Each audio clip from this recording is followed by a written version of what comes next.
And I was listening to, our previous interview before, and Joseph, and you kept saying over again, like 2020, you're like 2020, like you were still committed, like still, like that, I gotta give you props for that too. Like, with the whole COVID, a lot of things delayed and people's plans, but no, you guys still committed. You said, in 2019, 2020, something's gonna come out, and before the year's over, 2020, and you guys come out with good crew vibes. I can't tell you. We were looking at the schedule. I was like, it's coming closer and Mm. closer and closer. We gonna Oh put yeah. something out for Right, you. right. I'm glad you called back to that because that just made me laugh. We kept saying 2020, we're gonna make something happen, and you were the first person to point that out again. I'm glad. I'm glad we kept our word and Oh everything. yeah. Oh yeah. We didn't let the situation overcome us to the point that we couldn't continue to put something out to help people get through. Because I'll say this: when we first released the record yesterday, one of our fans on our Instagram page, she immediately said, "Okay, this is my soundtrack for the day, for the week." That's what we want. That's what kind of response I'm looking for. I'm like, people, because I got some friends that don't want to put out reggae music right now, don't know if it's the right time and all that. I'm like, what are you waiting for? This is your vocation. Oh yeah. Make people feel good. Like, I Oh mean, yeah. there's so much entertainment that's kind of held off right now. Oh yeah. Big budget movies and Hmm. concerts. If you can give these people like virtual concerts and on videos or music, and you have that skill and that talent, why hold back? Just Hmm. release it in abundance, especially to your fans. I mean, they need it. They need it. It's a necessity. Like it's part of that survival kit for them now. And something interesting you started really dedicating yourself doing this year. I can't recall if you started doing it as well as last year, but getting more into visuals this first time. I mean, I've Yes. seen music videos of your, live performances, but this is actual music videos you made Right. dedicated for each song. So, what made you want to be more focused on visuals this time around? We've always wanted to do like we actually started a video years ago for heavy meditation that never cut like we got like the pieces of that. It may still come out, we may still try to piece it and do something with it. And Hmm. but this has been the one time that we weren't gigging a whole bunch, we weren't running here and there. We could actually sit down and be like, oh, we don't have a music video.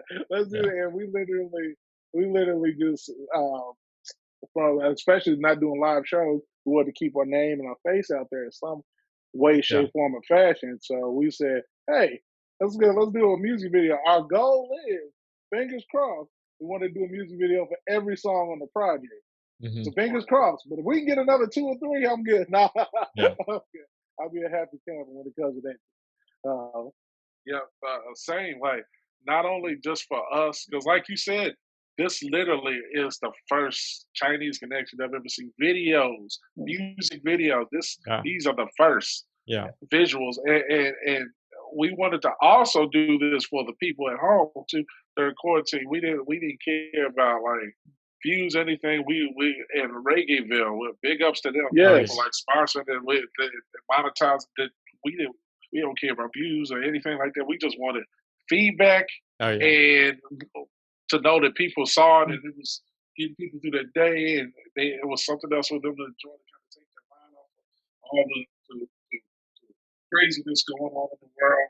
And I'm just glad that with technology and the budget we had, we were able to really do these videos and make them very as creative as possible with and, and and make it all make sense. I mean, Hmm. so yeah, I'm happy with how everything came out.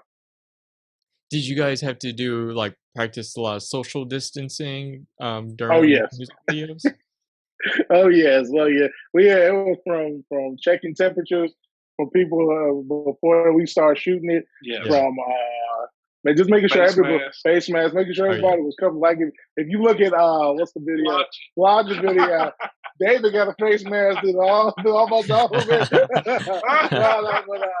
Well, If you notice in those a couple of videos, the newest boys song, and flies, and their space masks.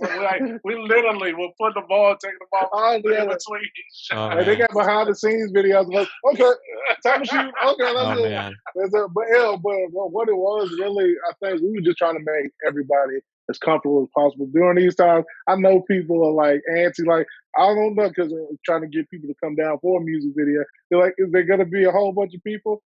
Are we going to be? Are those people tested or anything? I'm like, I Yeah. got everybody saying we just want to make everybody as comfortable as possible. And during these shoots, we've been trying to keep it minimal because like even for Warzone, we had an idea of like having like a whole bunch of people, and we were like, right now is not the time. Yeah. Yeah. That's not the time for that. You got a lot more people, and we just nah, maybe not. And what's kind of cool about the mask being in there, it kind of also snapshots the time, Right. the time period. Oh, I yeah. don't know what the future is going to bring, but when you look back at these videos, you can definitely say That's 2020 right that's there. 2020. That's Oh, yeah. part of that's almost part of the entire for the time and the everything that's going on. So even from one of the early photo shoots we did for Ryan Field's single "Bad Bad Thing," I had mine for one of the pictures. I still have a mask. I took it off for some of the other shots, but I still had it on. I was just very, very cautious. Right. Very cautious. No, that is a sick guitar solo, man, and I did feel like that '80s vibe, and I was like, "Whoa, Yes. that just came out of nowhere." The song, Right. you needed this like a smooth dance hall R&B song, Yep. especially the vibe in the video with Joseph just chill. It's a vibe. And what's It's a whole cool? vibe. And what's cool? The mindset behind the whole song. It's supposed to be like a fantasy, like because Oh yeah, if you listen to the lyrics, like Joseph said, he's thinking that he's with the girl, and even in Rico's verse, he said, "Let me be your fantasy. I can be your fantasy." Ryan says, "You can be my fantasy." It's like it's a lot of like little quick fantasy moments, like of the dream girl Right. and and talking to each other. Well, everybody's both kind of shy about talking to each other, but we both want that embrace, and we both can feel it. And so the climax, when the solo comes in, is just that embrace, and then Ryan's verse is kind of like just talking his shit, and then yeah. and then we close it on up. So that's just a little bit of like we couldn't put all that into what is it 2 minutes or so. Right. Yeah. But just a little behind the scenes. Look, what David was saying. If you look at everybody's clips of the video, if you look at Rico's clip and his part from the chorus, and you look at my part, you look at the ending of all of our verses. Like it's a moment of like where we're alone, kind of. I don't mean to get too deep about this, but where it's like we're literally like fantasizing about these situations. So like he's walking with the girl, and then he's going to the chorus. He's by himself. After I do my part in my video, my verse, literally I'm by myself at the end. Mine at the end of the solo, the camera It's spreads going over. up. It's just constantly like. And on Ryan's part, he's singing, and you see the little part with the girl's bag with the honey, and then he's by himself. It's like literally this is. It's a big. We get deep. Yeah, oh yeah, dude, I got that song on repeat, man. Yeah. That's the vibe, though. That's the vibe. And I'm always posting stuff like on the Instagram stories, and I gotta, and I don't do the music for me. I do it for like anyone that wants to look at it. But I always skip toward whenever I play Honey. I skip towards that guitar solo. I was like, yo, I got to share that guitar solo with them. Much love, brother. Much love. Because when I tell you when we first arranged the song, because it was just gonna be vocals, like Dave was saying earlier, it was gonna be vocals. I was like, no, this needs some kind of solo, a guitar solo. Yeah. And then when David came in there and hit us with the Prince, Gary Clark meets David meets all these other people. I was like, yeah, this fits too perfect. It's too perfect. And that's a thing you really don't hear a lot. It's just recently been like you hear like a lot of songs have like guitar in it, but that kind of 80s soloing in it, Mhm. that vibe for it, you don't hear a lot of these. You hear guitar solos, mind you, but not like that. Like, Yeah. that's like an extreme throwback. So Yeah. yeah. Yeah.